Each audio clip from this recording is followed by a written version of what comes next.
Okay, this is my postpartum assessment video. This is my patient today. Her name is Nicole. This is her head and her chest, and then this is her abdomen and then her legs. I do have my note cards here. So the first thing that I would do is when I walk in, introduce myself, let her know that I'm the student nurse that would be doing an assessment. I would wash my hands, sanitize my stethoscope, and really just start off with a conversation and ask how she's doing, how she's feeling, if she has any pain, if she's been sweating. And then I would ask about the baby, so what the baby's name is, and if she's breastfeeding, bottle feeding, and just kind of gauge her emotion there with her responses, if she's excited or if she's kind of more quiet. So I would start by taking vitals. We would do blood pressure, respiratory, we would do her temperature, and then her pulse. Those should all be within normal limits. And then I would take my stethoscope and auscultate. So we would auscultate her lung sounds and her heart sounds. And so we would do that, the bell of the stethoscope. So we'd ask her to take some deep breaths and then listen to the heart sounds in the 5 different points. And then we could also ask her to sit up a little bit and then listen to the lung sounds in the back. While she's sitting up like this, we can also assess for CVA tenderness. So I would take my hand, place it on the lower left and right side of her back, and then strike it, and then ask if she has any pain.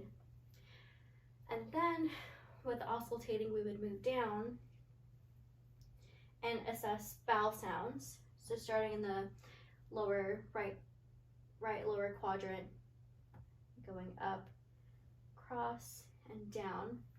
Her bowel sounds should be active. And then we would start with the bubble he. So first, we would assess her breasts. So we would palpate to feel if they feel soft or full. Again, asking about breastfeeding. We would look to see if she has maybe any redness, any cracking, different characteristics like that. And then we would move down to U, which is uterus. So we would want to palpate the uterus. It's important to keep our hands on the pubis symphysis and palpate. And we would want it to feel firm and be midline with the umbilicus. If her uterus was not firm, we would then want to do a fundal massage to go ahead and get that firm. And then moving down to the next B, that is bowel. We did already assess her bowel sounds and they should be active. And then the next B is bladder. So if her uterus was midline with her umbilicus, then her bladder should be empty. If it's more, I believe, to the right, her bladder could be full. So we could also ask if she's been voiding and having any issues with that. The next thing, she'll have a gown on, so we would want to lift the gown because we're going to move on to assessing for lochia. We want to look at the color, the consistency, see if there's any clots, the odor. To also assess for lochia, we can have the patient turn and then assess there. And while we're here, you can take a pen light and then also look for the episiotomy and then hemorrhoids, check to see if she has any hemorrhoids. So that is E.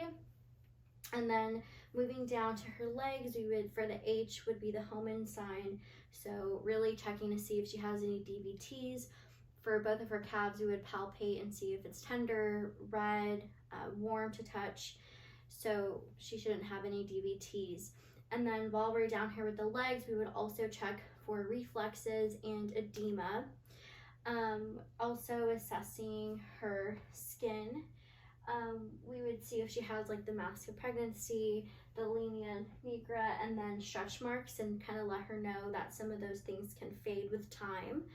And then E would be emotion. So as I've been assessing, I've kind of made conversation with her. She seems excited. She seems excited when talking about her baby and stuff, so I would take that as a good normal sign. And yeah, that concludes my postpartum assessment video. And then these, again, are my note cards. And I don't think I forgot anything.